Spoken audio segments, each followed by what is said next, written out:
अस्सलाम वालेकुम। Welcome to my YouTube channel.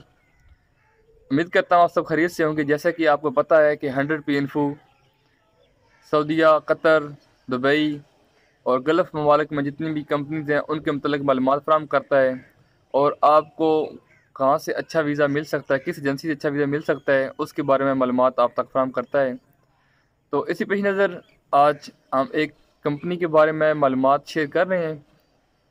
तो जो भाई हमारे चैनल पर नए हैं उनसे गुजारिश है कि हमारे चैनल को सब्सक्राइब कर लें। इस वीडियो के दो पार्ट हैं। एक पार्ट में हम कंपनी की और दूसरे पार्ट में हम सस्ता वीज़े के बारे में बात करेंगे। तो आज जिस कंपनी के बारे में बात कर रहे हैं उस कंपनी का नाम है निस्मा।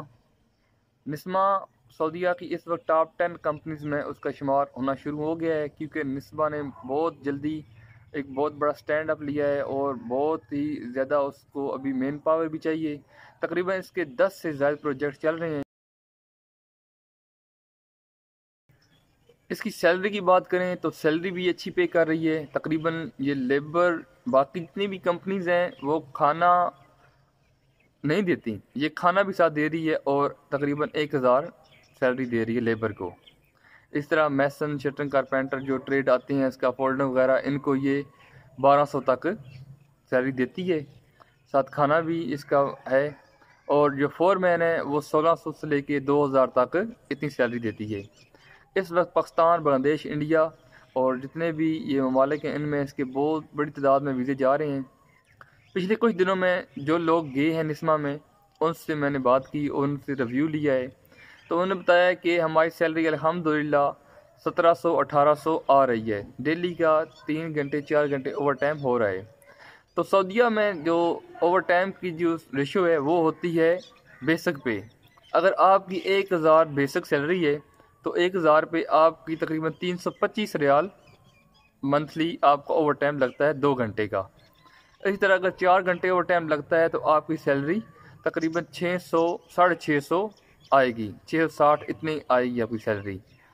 तो डेली का 3-4 घंटे और टाइम लग रहा है इसमें और ये दे रही है, क्योंकि इसके प्रोजेक्ट अभी भी शुरू हुए हैं, स्टार्ट हो रहे हैं और सैलरी टाइम टू टाइम एकदम आ रही है। खाना इसका ना तो मतलब घर जैसा है, जैसे आप घर पे खाते हैं, घर में तो आपको पता है कि हर कोई अच्छा ही खाना खाता है और होटल्स में भी आपने पैसे देने होते हैं और अच्छा ही खाना होता है। तो ऐसा खाना नहीं है, लेकिन अल्हम्दुलिल्लाह अच्छा खाना है।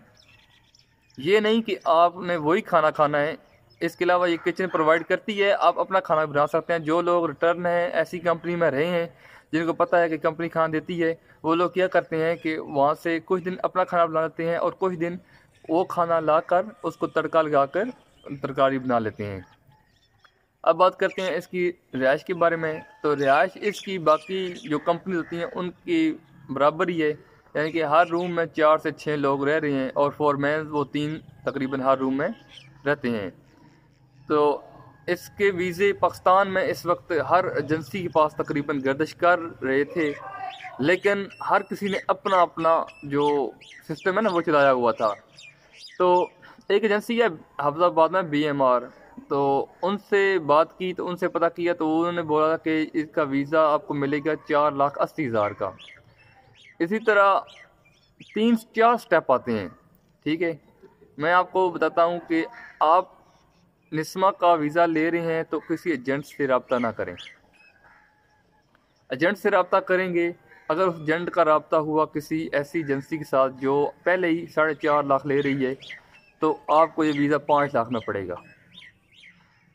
एक बात ये होगी कि 5 लाख से कम आपको एजेंट इसका वीज़ा नहीं देगा। दूसरा, अगर BMR और SC एक दो और हैं जिसमें तकरीबन गोंदल भी आ जाती है, यूनियन वाले भी आ जाते हैं, इनसे वीज़ा लेंगे तो ये भी तकरीबन 4,30,000 का ये आपको वीज़ा देंगे। उसके बाद सबसे जो कम इस वक्त दे रही है इन एजेंसीज के बाद जिसका कम रेट है वो है सत्ती वाले। सत्ती वालों के पास इसके वीज़े आते हैं। सत्ती वाले इसका जो वीज़ा रेट है वो तकरीबन 3 लाख ले रहे हैं। सत्ती वालों के बाद अलाइड वाले आते हैं। अलाइड वाले इस निस्मा कंपनी का जो वीज़ा है वो तकरीबन 2,40,000 से लेके 2,70,000 तक ले रहे हैं। अलाइड के बाद सबसे टॉप पे जो सबसे कम रेट जिस एजेंसी का है वो है डेल्टा। डेल्टा वाले सबसे कम रेट जो आपसे लेंगे वो तकरीबन 1.5 लाख से लेके 2,30,000 तक है इसका रेट डेल्टा वालों के पास। तो आपसे गुजारिश है अगर निस्मा के आप विज़िट देखते हैं तो सबसे पहले आप डेल्टा वालों से रब्ता करें। अगर डेल्टा वालों के पास नहीं है तो अलाइड वालों के पास जाएं। अलाइड वाले भी नहीं हैं तो फिर आप सत्ती वालों के पास जाएं। सत्ती वाले भी नहीं हैं तो फिर अगर आपने इसका वीज़ा लेने लेना है तो आप BMR या गोंदल यूनियन वालों से रब्ता कर सकते हैं, क्योंकि हर एजेंसी दूसरी एजेंसी से वीज़ा उठाती है तो उसने अपना कमीशन रखना होता है। तो इस बुनियाद पे आगे ये सिस्टम चलता है।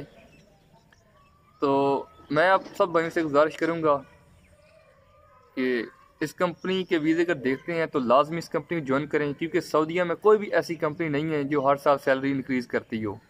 ये वाहिद कंपनी है जो हर साल आपकी सैलरी इंक्रीज़ करेगी। अगर आप लेबर भी जाते हो तो 4 साल बाद आपकी जो सैलरी है वो तकरीबन ट्रेड वाले बंदे जितनी हो जाएगी जितना एक ट्रेड वाला है। तो और बंदा खुद लेबर जाकर भी 1 साल 2 साल के बाद आप कोई सा काम सीख जाते हो और आपका ट्रेड ये चेंज कर देती है, तो फिर भी आपको बहुत ज़्यादा फ़ायदा हो जाता है। वीडियो अच्छी लगी हो तो प्लीज़ चैनल को सब्सक्राइब करें, वीडियो को लाइक करें, ताकि ऐसी मज़ीद मालूमात हम आप तक पहुंचाते रहें। आप किसी बगैर डाउट और बगैर किसी सर्च किए बनाएं आप इस वीडियो से आपको मालूम हो जाए कि कौन सी कंपनी अच्छी है, कौन सी एजेंसी अच्छी है और हमने पैसे कैसे बचाने हैं। असल में 2 तरह के लोग होते हैं, एक वो बस वीज़ा मिल जाए पैसा जितना लगता है लग जाए एजेंट करो जी, और दूसरे वो लोग होते हैं जो सोच समझ कर देखते हैं, रिटर्न होते हैं कि कौन सी कंपनी कौन सी एजेंसी इनका इंतखाब करें जहाँ से हम खुद अपना इंटरव्यू करें। पहली बात तो ये है कि कोई भी एजेंट आपको इंटरव्यू पास नहीं करवाता। जितने भाई भी इंटरव्यू एजेंट के थ्रू देने गए हैं, पास हुए हैं या फेल हुए हैं, वो ही मुझे बात बताएं कि एक आप कर लो कि आप स्टील का इंटरव्यू देने गए हैं या आप मैसन का इंटरव्यू करने गए हैं, किसी एजेंट ने आपको बगैर इंटरव्यू के या अंदर इंटरव्यू आपको पास करवाया है? अगर करवाया है तो मुझे लाजमी कमेंट्स में आप बताइएगा। इसी के साथ इजाज़त चाहूँगा। अल्लाह हाफिज़।